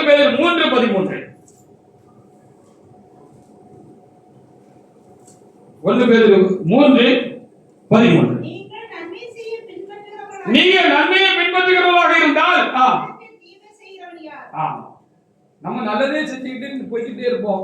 நம்ம நல்லதே செஞ்சுக்கிட்டு நல்லதுதான் நமக்கு நடக்கும். தீமை என்ன செய்யாது, ஒருபோதும் நமக்கு என்ன செய்யாது, நடக்காது. ஆனால் நம்ம நல்லதே தான் செய்யணும். தீமைக்கு எதிர்த்து இருக்க கூடாது. கண்டிப்பா தீமைக்கு தீமை செய்யக்கூடாது. சந்தர்ப்பம் கிடைத்தா தீமை செய்தவர்களுக்கும் நம்ம தூசித்தவர்களுக்கும் எல்லாருக்கும் நம்ம அவமானப்படுத்தினவர்கள் எல்லாருக்கும் நம்ம என்ன செய்யணும், எப்போ நன்மை செய்யலாம் அப்படின்னு நம்ம என்ன செய்யணும், ரொம்ப கவனமா இருக்கணும்.